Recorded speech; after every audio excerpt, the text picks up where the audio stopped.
அனைவருக்கும் கணித வணக்கம். இப்போ பார்க்க போகிறது 8ஆம் வகுப்புக்குரிய கணக்கு பயிற்சி 1/6 7ல் முதல் கணக்கை பார்க்க போகிறோம். எக்ஸுக்கு தீர்வு காண்க அப்படின்னு சொல்லி கொடுத்துருக்காங்க. கொடுக்கப்பட்ட கணக்கு 2 அடுக்கு 2x மைனஸ் 1 டிவைடட் பை 2 அடுக்கு x பிளஸ் 2 ஈக்குவல் டு 4. இந்த கணக்கை பொறுத்த வரைக்கும் அடுக்கு விதிகளை பயன்படுத்தி நம்ம எக்ஸோட மதிப்பை கண்டுபிடிக்க போகிறோம். இது என்னது வகுத்தல் இருக்கு. வகுத்தல்ல அடுக்கு விதி என்ன செய்வோம்? a அடுக்கு m வகுத்தல் a அடுக்கு n is equal to a அடுக்கு m மைனஸ் n. இந்த விதியை பயன்படுத்தி இந்த கணக்கை நம்ம செய்ய போறோம். இப்போ பார்த்தீங்கன்னா என்ன கொடுத்துருக்காங்க? 2 2x மைனஸ் 1 கீழே இருக்கு, வகுத்தல் இருக்கு. அப்போ என்ன பண்ணோம்? அந்த அடுக்குகளை கழிக்கிறோம். அப்போ இந்த அடுக்கு அடிமானம் ஒன்றாக இருக்கும் பொழுது அடுக்குகளை நம்ம என்ன பண்ணோம்? வகுத்தலாக இருந்தால் கழிக்கிறோம்.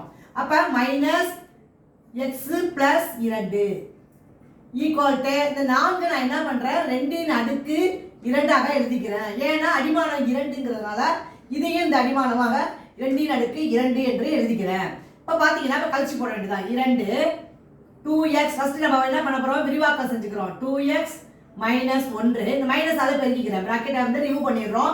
Minus X minus into plus minus 2 equal to 2 அடுக்கு 2. இப்போ நம்ம என்ன செய்யறோம்? இதை கூட்டி போட போறோம். 2x இது மைனஸ் எக்ஸ் இருக்கு. அப்ப 2ல 1 கழிச்சோம்னா 1x வந்துடும். இது ரெண்டுமே ஒரே குறியீடா இருக்கும் பொழுது கூட்டி அப்படியே போட வேண்டியதா, குறியீடா போட வேண்டியதா. மைனஸ் 1 மைனஸ் 2 கூட்டினால் மைனஸ் 3 ஈக்குவல் டு 2 அடுக்கு 2.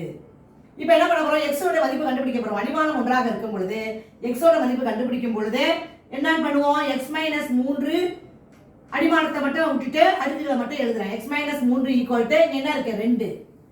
அப்போ எக்ஸ் இஸ் ஈக்குவல் டு இந்த 2 அப்படியே போட்டுக்கிறேன். மைனஸ் 3 அந்த பக்கம் வரும் பொழுது பிளஸ் 3ஆக மாற்றி எழுதுறோம். 2 3 கூட்டினால் 5. அப்போ எக்ஸ் ஈக்குவல் டு 5. தேர்ஃபோர் எக்ஸுக்கு என்ன மதிப்பு கிடைச்சிருக்கு? எக்ஸ் ஈக்குவல் டு 5 அப்படிங்கிற விடை கிடைச்சிருக்கு. அடுக்கு விதியை பயன்படுத்தி இந்த கணக்கை நம்ம செஞ்சிருக்கிறோம். புரிஞ்சுங்களா?